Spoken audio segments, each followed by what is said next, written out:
The NBA Gambling Podcast on the Sports Gambling Podcast Network is brought to you by Underdog Fantasy. Sign up with the code NBSPN, get a $1,000 bonus credit.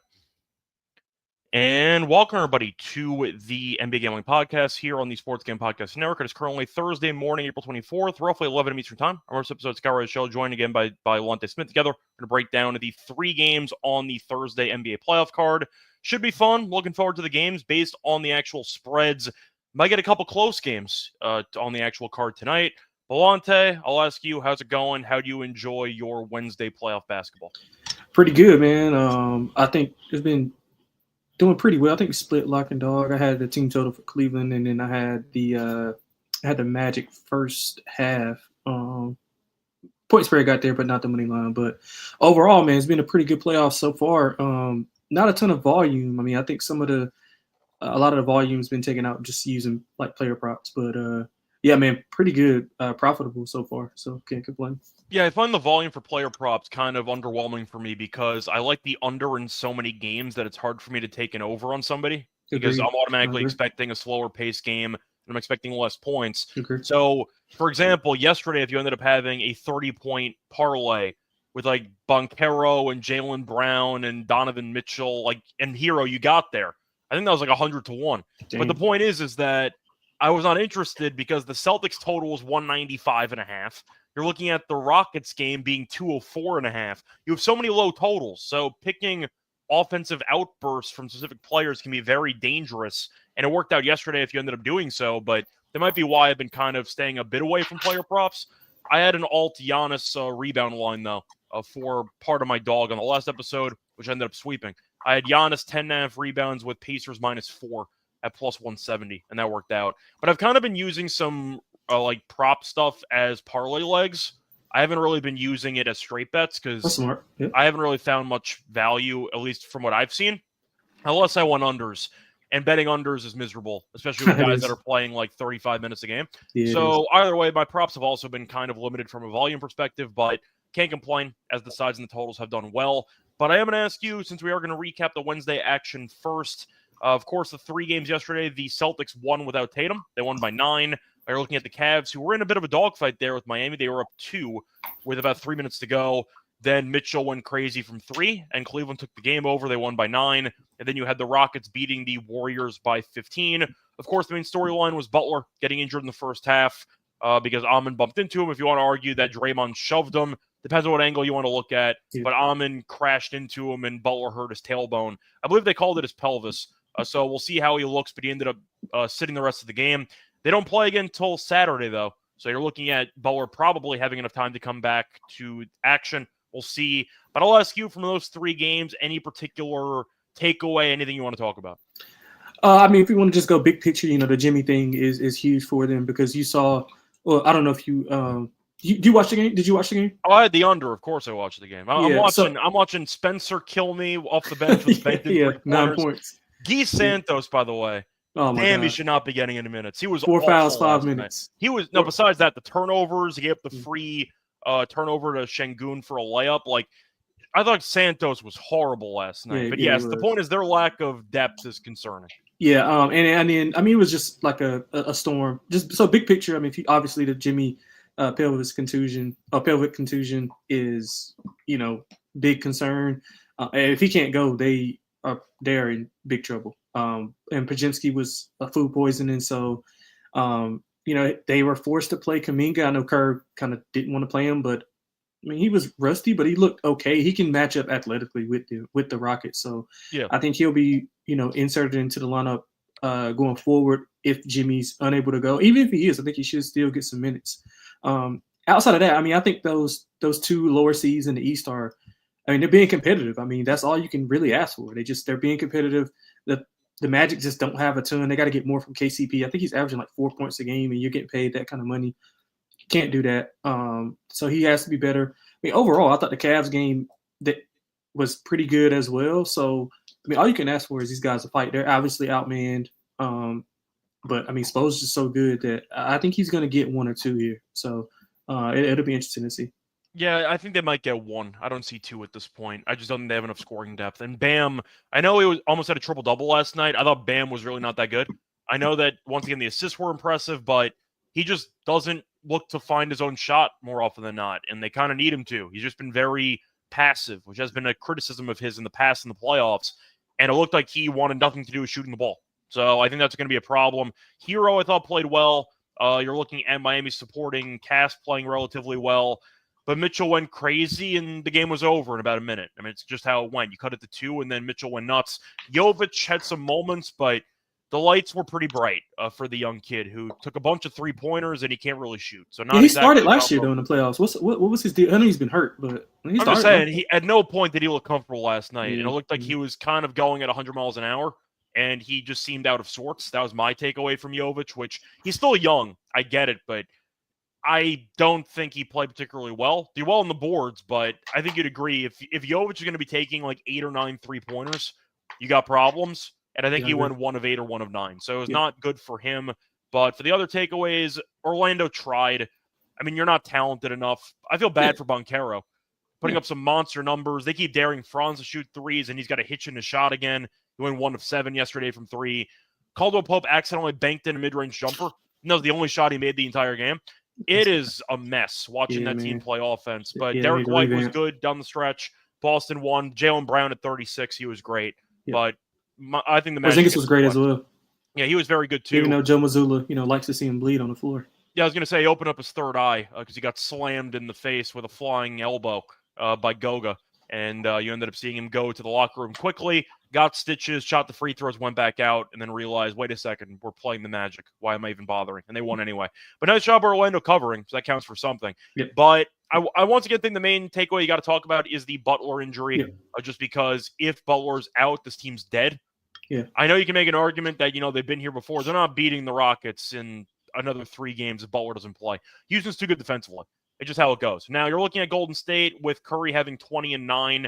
I thought Curry played fine. I don't know what he was supposed to do. I mean, you're just looking at the matchups and how many guys they were sending at him when you're surrounded by sick Pajemski for 14 minutes. You have Draymond, who's not a good offensive player, shooting-wise, who had 8 points. We know he's not going to light it up. Knocked down 2 threes, though. I know he did. He was 2 of 6, though, which is something you'll live with. He shot 33%. Yeah, for sure. But you're looking at Post, who came in off the bench. He had 12 points. Spencer gave you 11 points in 12 minutes, which was shocking, but he played well. Kuminga had 11 points on 12 shots. They threw him out there because they had to. They just didn't have any bodies, and I thought Kuminga was okay. I didn't think he was as bad as social media said he was, but I thought that he looked rusty because he hasn't played in a couple weeks. But yeah, I mean, he hasn't played in a while. So. I thought he was fine. I didn't think he was great, but you're going down the line here, and besides Curry, you don't feel good about anybody on this team taking a shot. Exactly. So they're probably screwed if Butler doesn't come back, but I think he will come back, personally, for Game 3. They have till Saturday, but I thought Houston played well. Jalen Green was great. That's the annoying part about Jalen Green. Why can't he play like that more often? He looks so good out there, and then Game 1, he was completely out of sorts. You just feel like this first 2-game stretch of the series is kind of a perfect summary of Jalen Green's career to this point. It's just a lot of highs and a lot of lows. And it's somewhere in the middle. He just kind of bounced around, and he was really good in Game 2. So we'll see how he does in Game 3 when he drops 15 points. But I just want to ask you, for Jalen Green, why do you think he can't sustain this level of, I'd say, efficiency and the shot making, and really just this level of performance over a larger sample size? Because it feels like his entire career has been a bunch of duds mixed in with a bunch of, oh, wow, he's got 38 points. Why can't he do that all the time? Yeah, I think that's what separates the good players from the great players, or the good players from the really good players. It's just consistency. And I think a lot of what Jalen is going through is just because he had not had any structure. And now he's kind of getting some structure, so he's able to, because he's improved each year. Now the consistency is off and on, which is an issue. But if you just look at how he's progressed over, since he had Ime, you can see him doing things. He's playing defense. You see him trapping and blitzing Steph Curry, getting in a couple of times for him. So I mean, you can see the progression. But I just think it's more so how his decision making.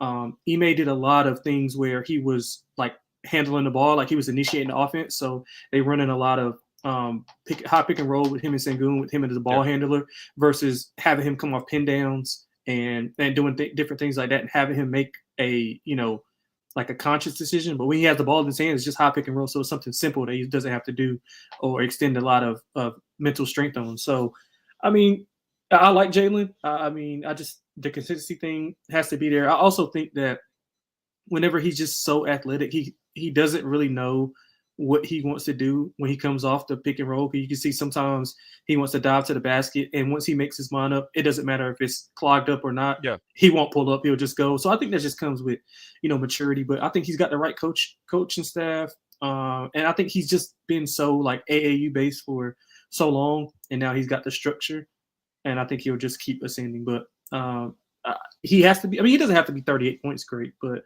No. I mean, 20 to 25. But once again, he hit 7 in game 1, 38 in game 2, Right. and you're kind of like, this is pretty much the Jalen Green experience summed up in a microcosm. So, but I think I like him as a player. Yeah, I think he's solid. I mean, you mentioned Yeah. AAU basketball, which is basically I'm going to get mine. That's kind of how it goes, and you don't really care about actually, I'd say, honing your other skills.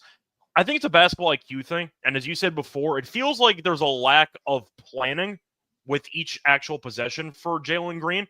It worked out yesterday because it seemed like Golden State was going out of their way to sag off, trying to stop the paint, maybe to help out on the boards because they were so intimidated by the size that Houston has.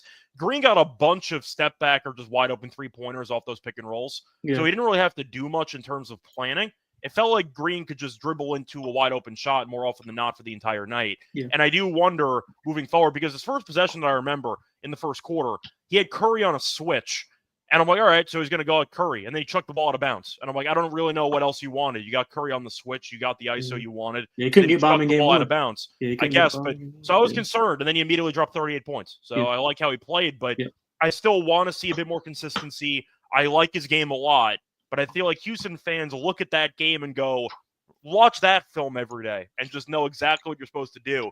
But we'll see what happens over the rest of the series. But I think that's basically it for the recaps of the games yesterday. Once again, you had a couple of games that were interesting. I'm not going to say ultra competitive. I mean, the Magic one was kind of competitive, but at no point did you think they were going to win the game.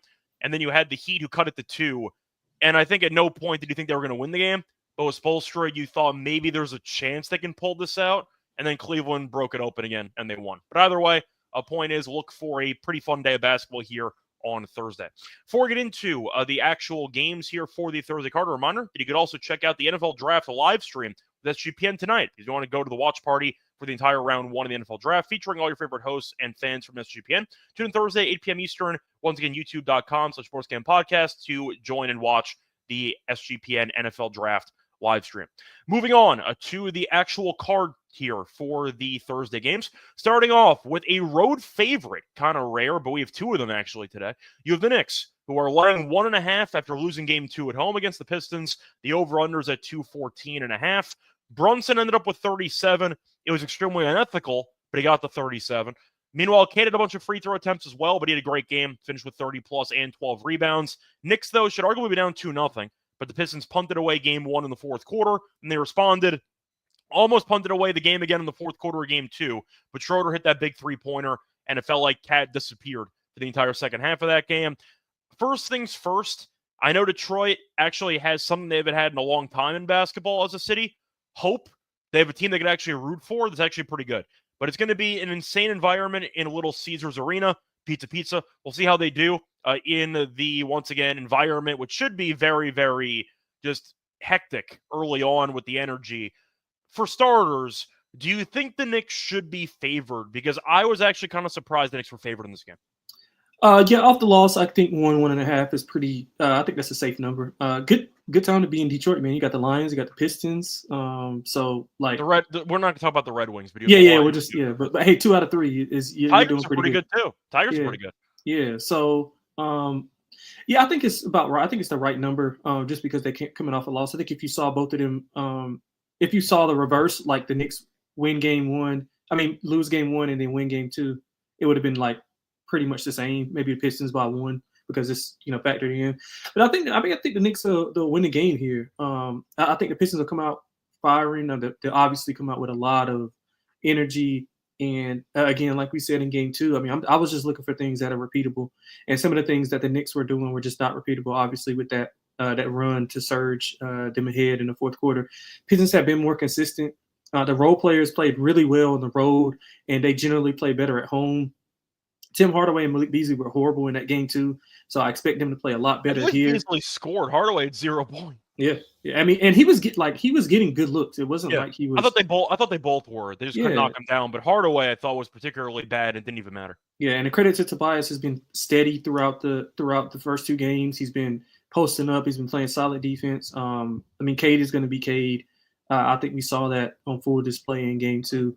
But I think the Knicks are going to have a little bit more ball movement, to play with a little bit more pace, to try to get Jalen Brunson from not playing, 20 seconds of ISO. I think Cat will be involved a lot more. I look for OG to bounce back. He had a poor game. So I'm expecting a lot more pace, a lot more energy from the Knicks as well. Now they're going to have to take it up a notch to match. I mean, Detroit hasn't had a home playoff game since like 2008. So No, they've had home playoff games. They haven't won a home playoff game in a while because yeah, that's what I mean. By Cleveland, they yeah. got swept by Milwaukee. They've had some home games. It just has not gone well for them. 17 is the last home game. 2017, 2008 was the last one that they won. Okay, yeah. So that's my bad. But yeah, I mean, I think Pistons first quarter, first half is generally going to be a good bet, and then I'll take the Knicks to win the game. But I think the Knicks will be able to do some things, a little bit of different things defensively, whether that's just like not switching on Cade and maybe, putting two on the ball and forcing others to make a play, or in general, just maybe go to a little bit more of a zone and match up with those shooters. So I'm looking forward to the Knicks making those key adjustments to match the Pistons. And more importantly, I mean, they got to match the energy because there's going to be a ton of energy in that building. Yeah, I think I'm going to go with the Pistons in this game. Do want to point out, by the way, that Game 2 snapped a 15-game playoff losing streak for the Pistons. So congratulations. Welcome back to winning in the playoffs. I'll go with Detroit in this game. I mean, I said before, I understand the Knicks are the better team on paper, and I did pick the Knicks in 7 in the series, so I am picking a bit of a war. I just think with this environment and how Detroit played physically, I know Cade got some calls. Pistons fans have been asking for Cade to get calls all season, and he finally got some calls. So good for Cade. I'm happy he got a whistle for once.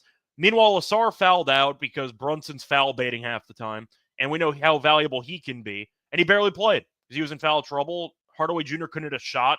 Beasley wasn't great. Isaiah Stewart missed the game. I was a big fan of the Paul Reed minutes. I thought he was the fourth great. quarter, especially. Yeah, I thought he was very solid. Is Stewart playing tonight? He's questionable at the moment. But to be honest, I wouldn't even be that mad if he missed the game. I thought Paul Reed was actually really good in Game 2. His energy was there. He can give you a little bit of shooting as well. I think he's just a solid energy guy. So I do think that once again, Detroit found a way to get by. Durbin was out of foul trouble. Played 37 minutes. He was great on the boards in that game. I do think at the end of the day, Cade's going to have to go God mode again, or at least play like an all-NBA first or second team guy, which he's capable of doing, and he did that in Game 2. I really think the wrong team's favored here, though. With this environment and watching how Thibodeau is doing Thibodeau things again offensively in a playoff series, it's hideous. Watching this team play, Brunson's foul baiting because they don't have a choice. You're looking at Cat, who vanished. The pick and roll's been basically non-existent, as JT's pointing out. And Cat had no points in the second half. Shaq didn't notice, but he had 0 points in the second half. But I do think that at the end of the day, I like how the Pistons are kind of flowing into their offense a bit more. I understand the Knicks can get stuff from Brunson. They can get stuff from Bridges, Cat. They have a lot of weapons. I get it. But in this environment in Game 3, I think it's going to be hype over in Detroit. And I think that the crowd might take over the game here. I might go with Detroit halftime, full-time. I like the first half for Detroit. If they're going to come out, I think it'll be with the crowd, maybe with Brunson winning Clutch Player of the Year. They find a way to come back and win the game down the stretch. Detroit has been really bad late in games in the series. Yeah. Even though they won Game 2, it got very dicey there. Mm-hmm. I like Detroit first half in this game. And then if they fall apart, then so be it. So I like Detroit early in this game. Think I'll pick them to win the game, though. It's based on the line for me. I just think going into this environment, the Knicks should not be favored after whatever we saw offensively in Game 2 from this team. So if you were pricing the line, you would have Knicks minus 1.5 as well?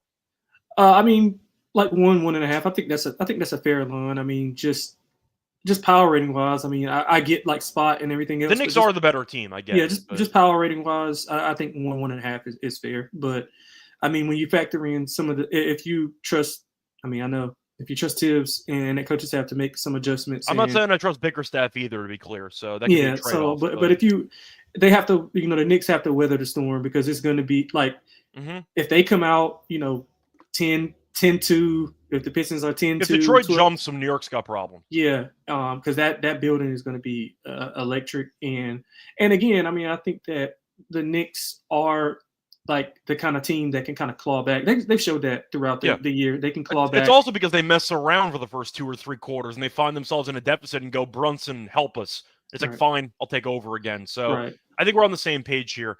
I like Pistons first half. Yeah. If you want to go for the full game, I would personally have the Pistons minus 1.5 if I had to price it myself. What is I think the wrong team's favored.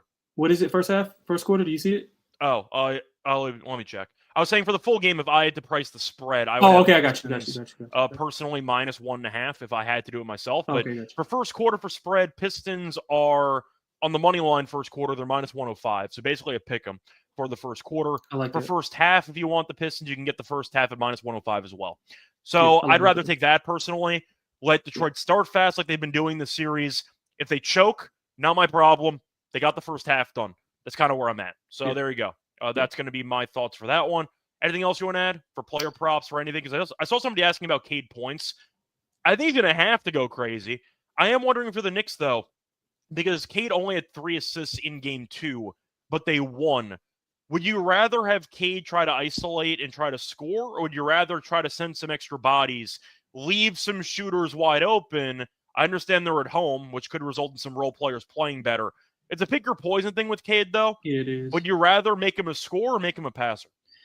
Yeah, it is a pick your poison thing. But honestly, I don't think it was anything that the Knicks did as far defensively to make Cade not have as many assists. I think he just made his mind up that, hey, when I'm coming off this pick and roll, I'm coming off the pin down, I'm just going to go to score. Like, I'm not passing the ball out. I'm going to stay aggressive. They also only gave up 100 points. It wasn't like the Knicks played bad defensively. They just couldn't score. Right. And then, I mean, he saw early on that, hey, okay, I'm going to get this call. So why not just keep going downhill? So I think it was more of a mindset thing versus the Knicks defense. Now, in this game specifically, what do the Knicks want you to do?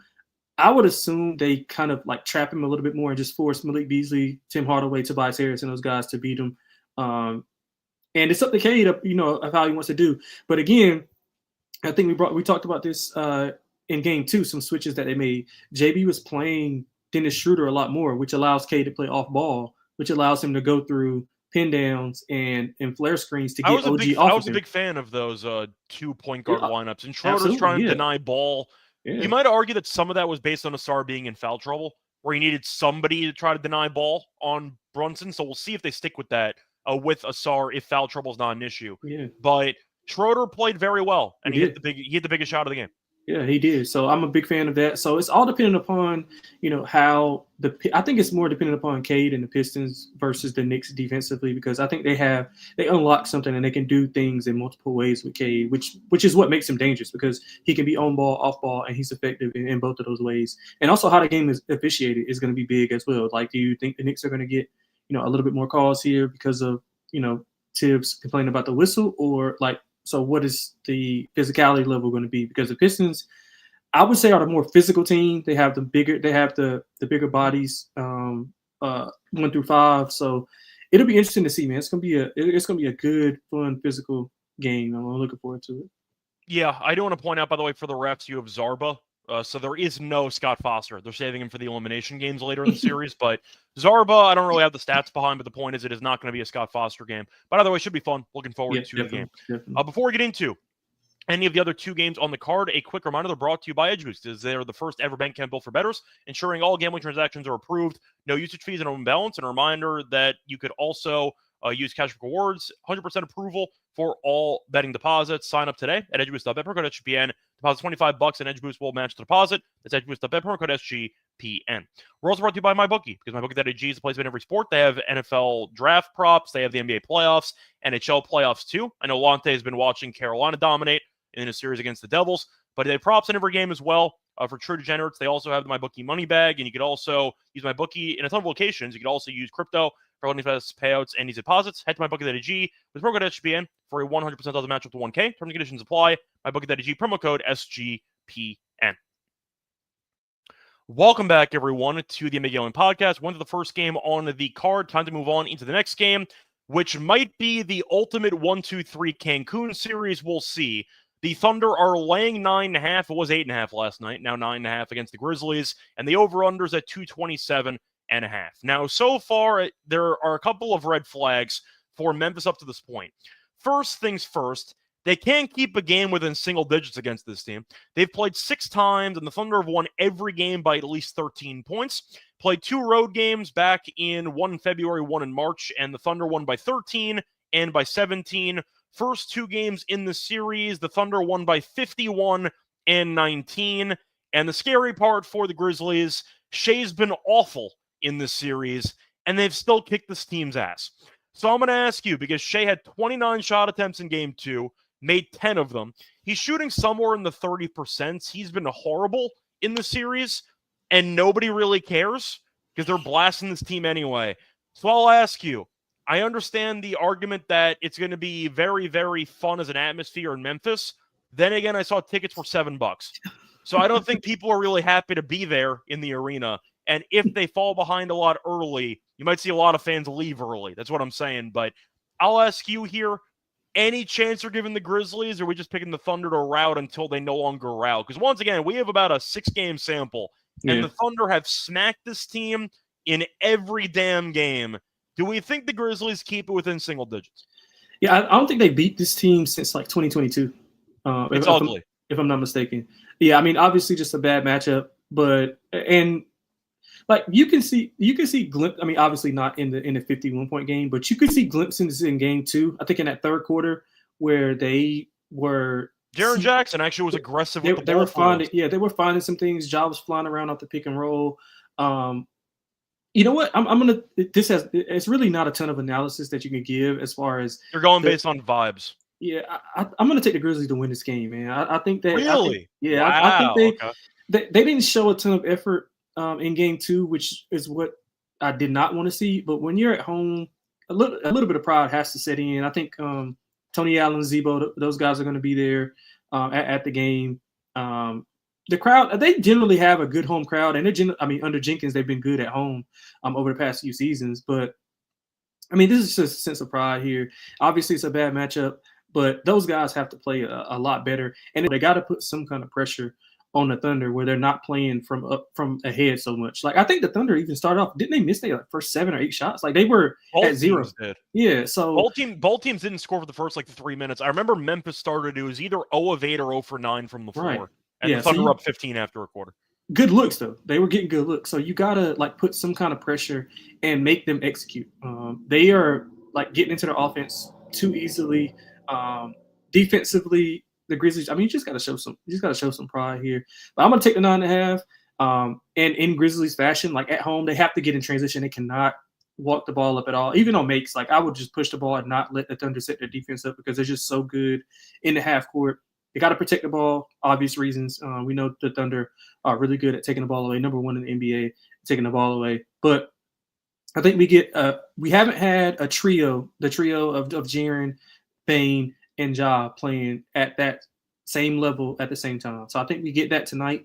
I'll take the 9.5. I'll take the over. I think the Grizzlies are going to win this outright. Yeah, I completely disagree with you. I don't know. I want to remind you that 420 was 4 days ago. That's all I have to add for that. But I do think at the end of the day, I respect the fact you're doubling down on your prediction of Memphis to win a game in the series. I did not come away with the same takeaways you had in game 2. I thought the Thunder were horrible, and they still won by 19 points. They missed so many wide open jumpers. It wasn't even like Memphis played well defensively. I just saw Shea bricking a ton of shots. He was settling for way too many threes for his own standard. He only got 4 free throws. And I'm just looking at the Thunder getting a bunch of wide open looks, and it felt like 5 or 6 of them went in and out. I thought the Thunder got very good looks the entire game, bricked a lot of them, and they still won the game handily. The Grizzlies made a bit of a run there in the third quarter. Then the fourth quarter started. The Thunder immediately jumped them, went up by 20-something again, and then Memphis almost backdoored it because the Thunder kept bricking open shots. I just did not have the same takeaways as you. You're talking about the big 3 trying to get together for one solid game with Jaren, who I actually thought was very good in game 2. Ja, who I thought was horrible. He had 23 points and 25 shots. He had some 3-pointers late, but he has just been out of sorts all series, and Bane's been non-existent. I think it's mainly the Thunder matching up against those 3 guys. Now, Jackson has an advantage because they keep switching Caruso onto him, and Jackson finally went to the damn basket. But for Ja and Bane, the Thunder can switch so many guys in pick-and-roll coverage. I don't know what they're supposed to do. Ja's not a great jump shooter. and he's gonna have to go to the basket. And John made some crazy layups in the paint. He had that scoop finger roll with no backboard, which was filthy late in that game. But I just think it's a bad matchup. I don't really know what Memphis is supposed to do. And I think that even though OKC might fall behind early, maybe in this game, because Memphis will jump them with the crowd, I've said it before, there's one quarter where the Thunder end the other team's hopes and dreams. And at some point, OKC is going on a 17-2 run. Caruso gets a steal or two. Chet gets a block in there. Hardenstein gets a block too. The Thunder out-rebounded the Grizzlies by 13.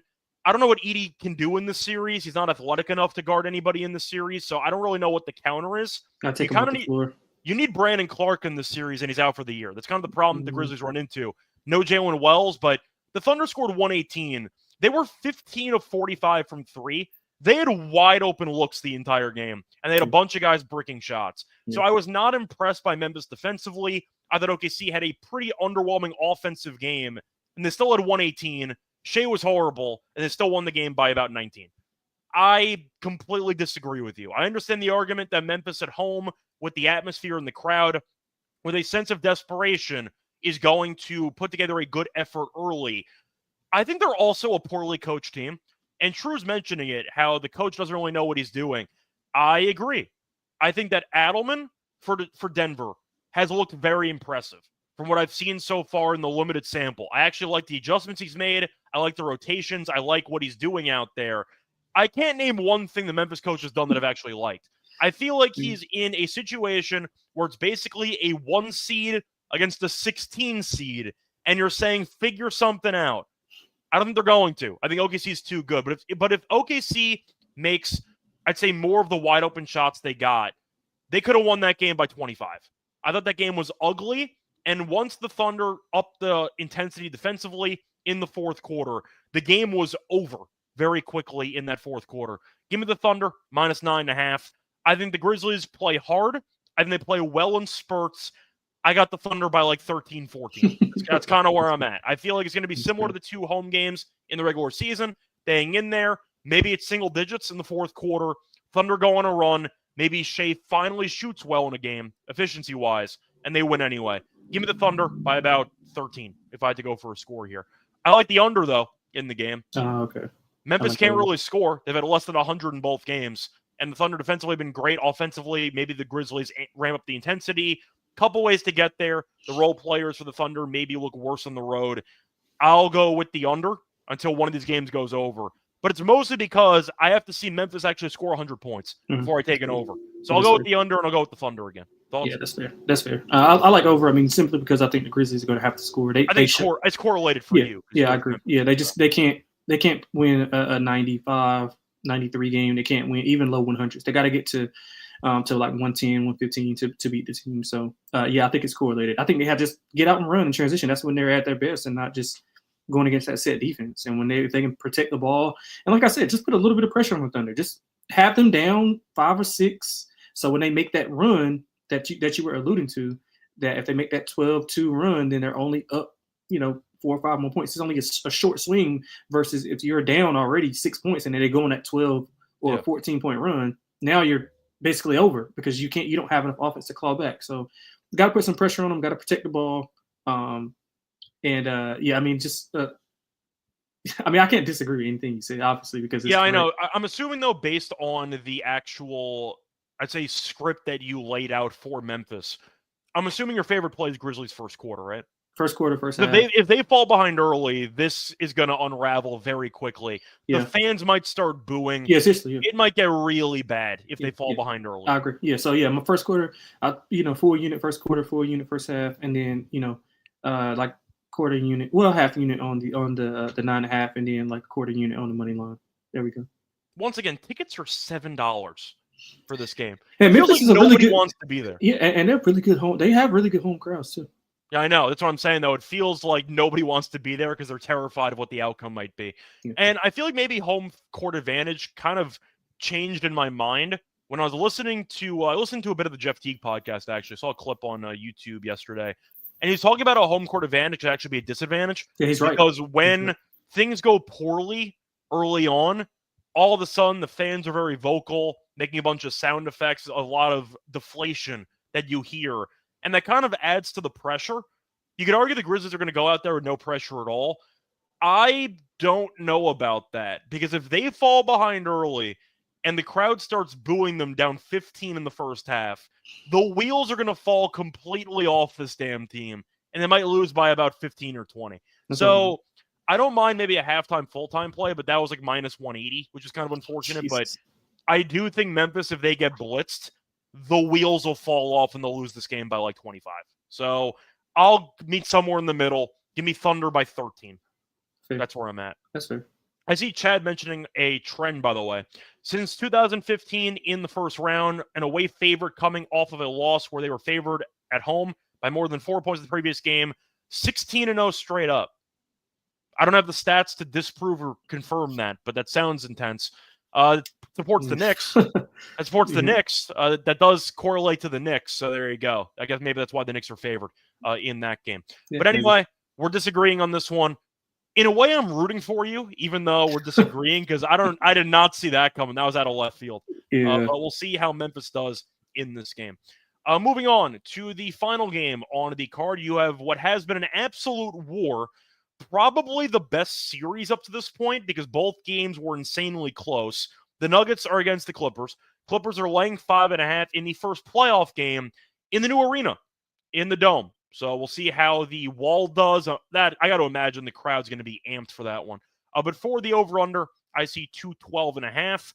Bunch of rock fights so far in the series. Game 1 went under, went well over this total because the game went to overtime.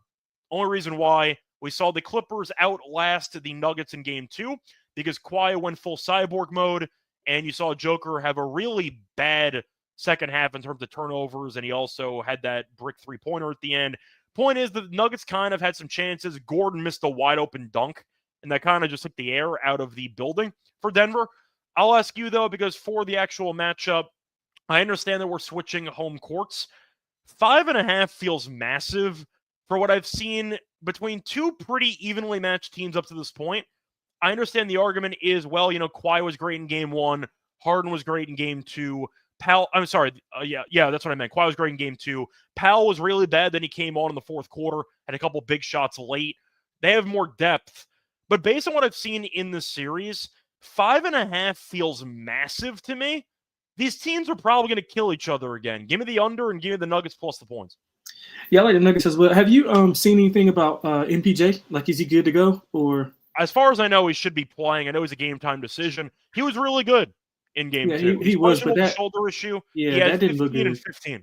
Yeah, that didn't look good, bro. I know. So that might be why the line's so big. It's because if Porter Jr. is going to be a shell of his usual self, what do you have out there? You get more Westbrook and you get more variance, and you might throw in Watson honestly out there, and I don't trust him offensively. But. Yeah. So the number is, I mean, Michael Porter Jr. is not worth 2 points, 2.5 points, but I do think he plays a pivotal role just because of what he has behind him.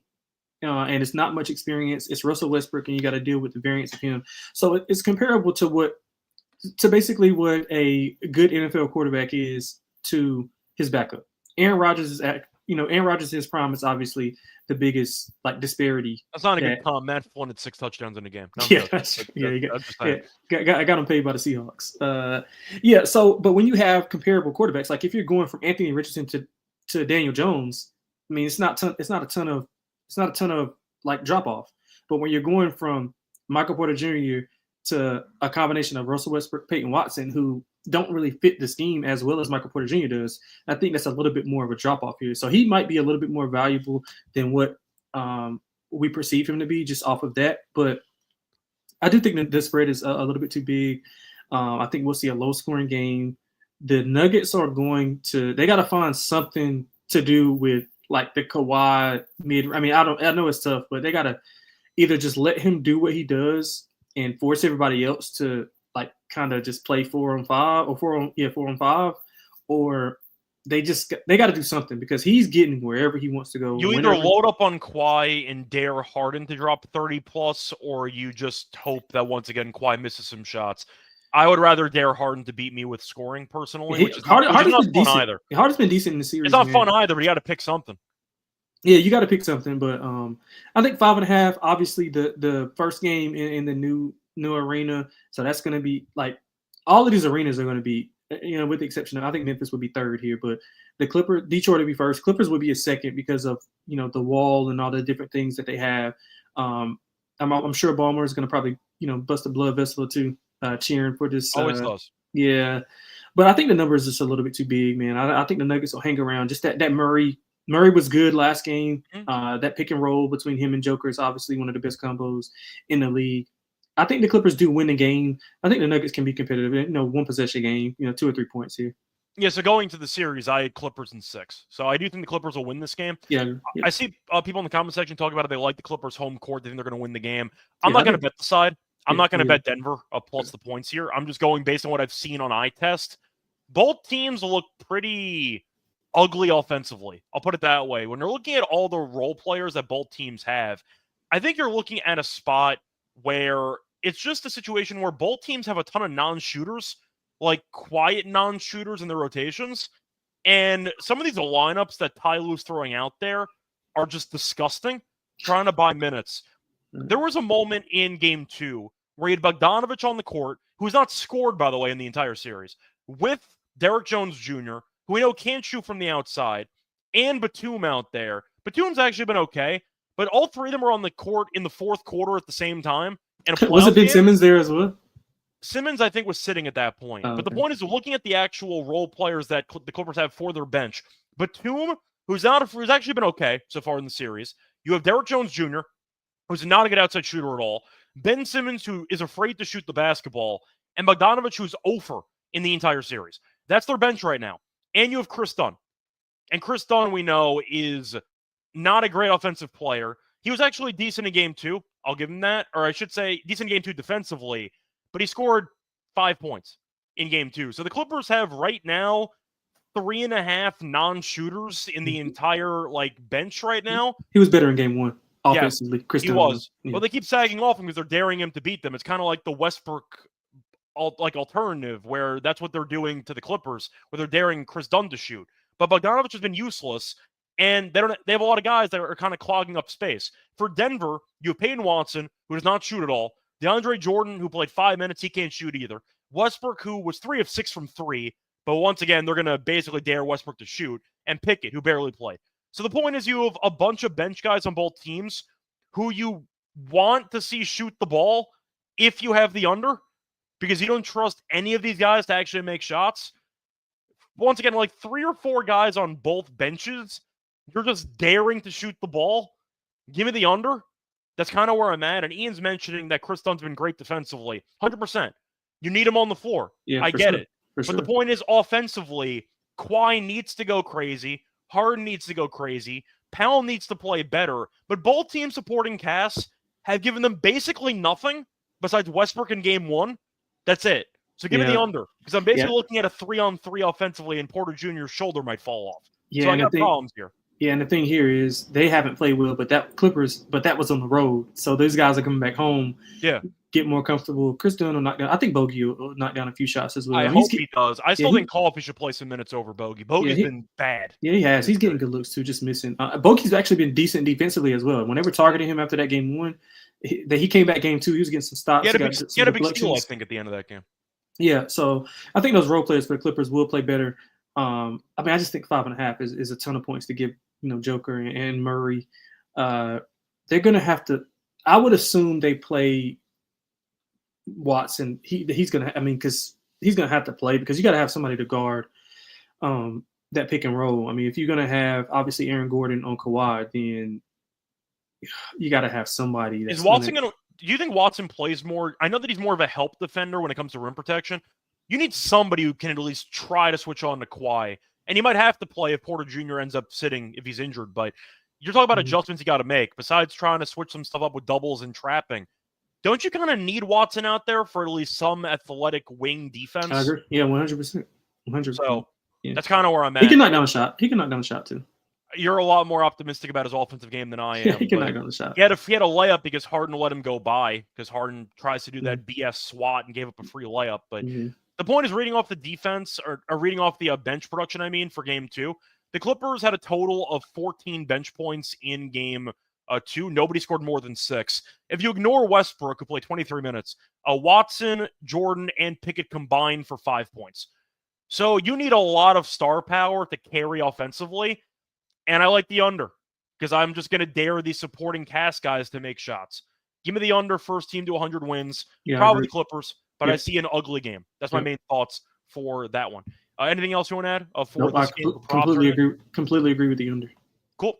So anyway, that's going to wrap it up for all 3 games on the Thursday card. Now it's time for the lock and dog picks and the underdog entry. Before we get into that, the reminder they're brought to you by Underdog Fantasy. You can play there on Pick'em for a chance of 100 times your money. You could also use different sports. You could use the NBA playoffs, NHL playoffs. You could use Major League Baseball. You could use MMA. If you want to use tennis as well, you can do so. Sign up, though, for the new account with the promo code NBSGPN to go special conference time with offer up to 1K bonus cash on fantasy promo code NBA SGPN. We're also brought to you by Rhythm because they're the home of ad picks and props. They're also live Major League Baseball. They have prop recommendations for you for the NBA as well. If you want to try using some robot picks for the basketball card. I know on the MLB show yesterday, we did a baseball prop courtesy of Rhythm. We had the Festa under 5.5 strikeouts, and we won. So a nice win there for the robots. But a reminder, they have models on NBA and golf as well. You can also build your own model, which is very easy to do. They also have a ton of great deals for you. They have a monthly discount and an annual discount. Monthly deal, though, use the promo code HBN25 for a 25% off discount every month. And for the annual deal, 50% off the annual subscription with the promo code HBN50. Once again, the RATHMM, promo code HBN25 or SGPN50. Welcome back, everyone, to the NBA Gambling Podcast. Finished going through all 3 games on the Thursday card. Lonte, I'll let you go first because you had a bunch of picks I was not expecting over the course of the show. So I'll let you go first. What are your lock and dog picks for the card?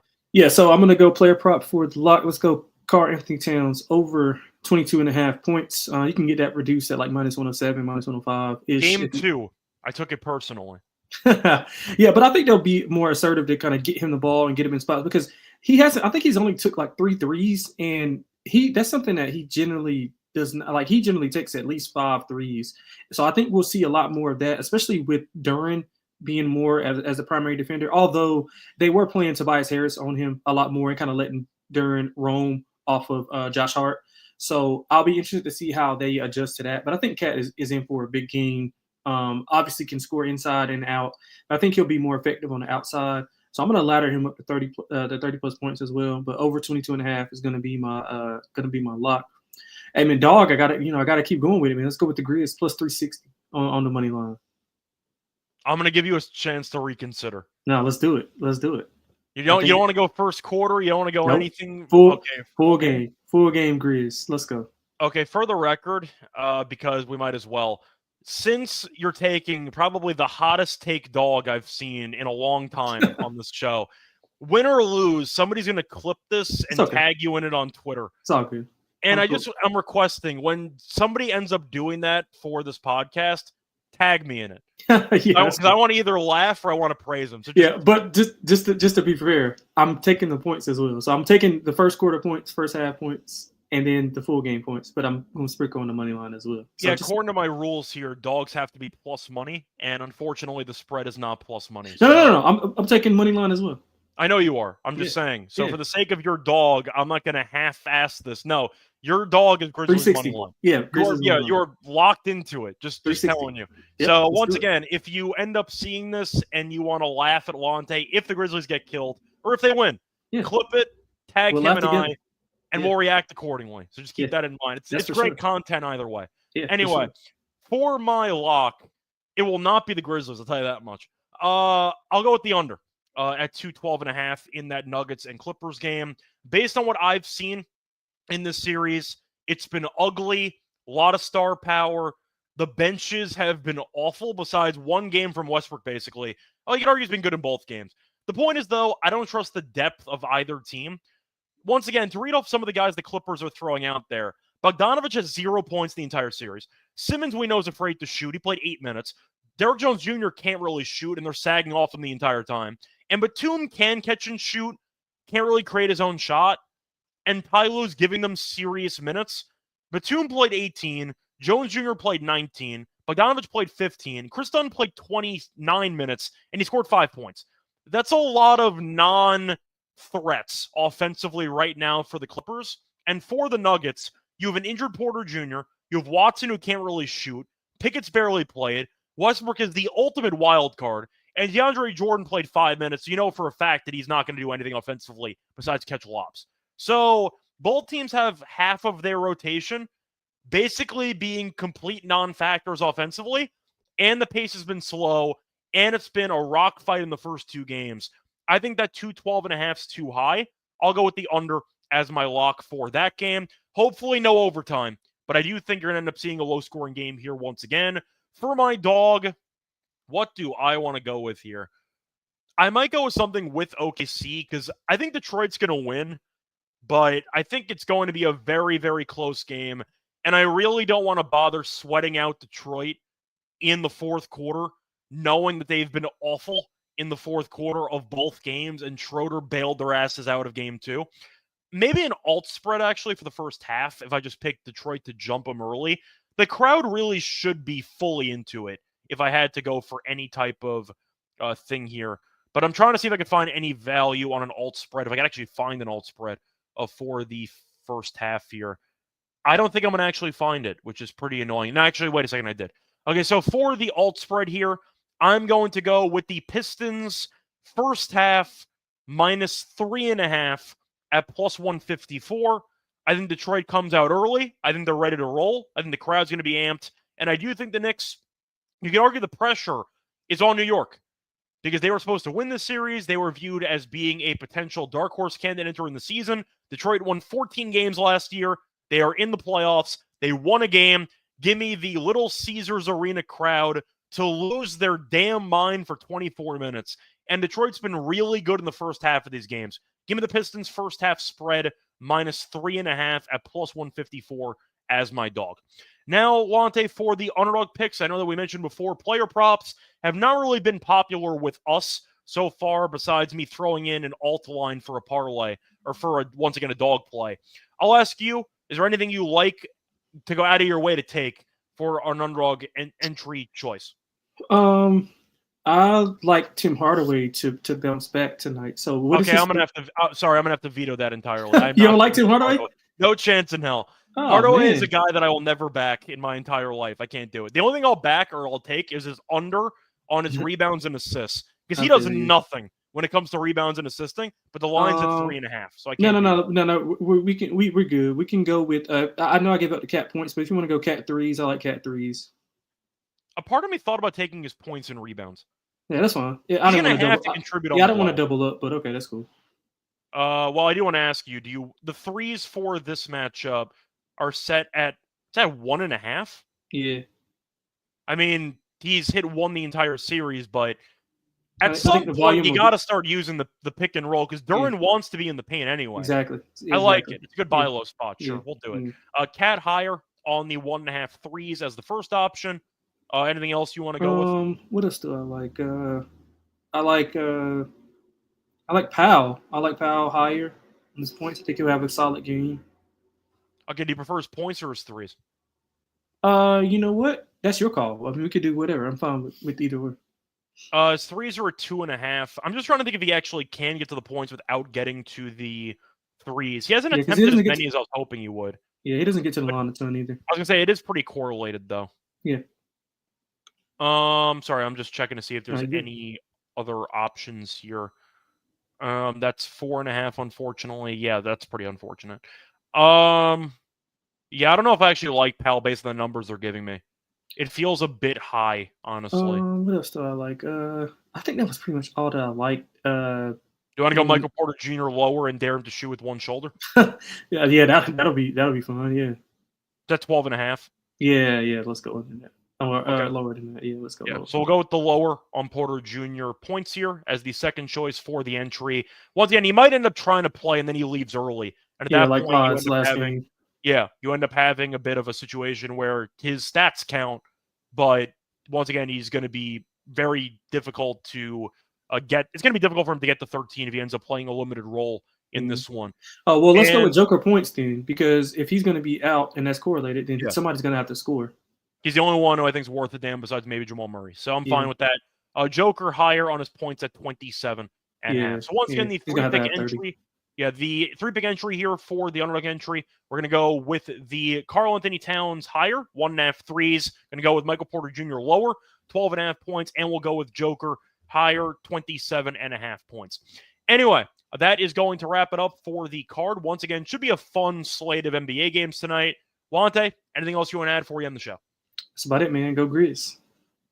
Yes, once again, you're hoping they whoop that trick. We'll see what happens. Yeah. Until next time, good luck to all of you and all of your bets. By the way, before I officially end, a reminder, for the remainder of the week, we will be doing a Friday morning show as usual, but for Saturday and for Sunday, we will be having night shows. A reminder, wanted to mention that. Anyway, till next time, good luck to all of you and all of your bets. Bye, everyone.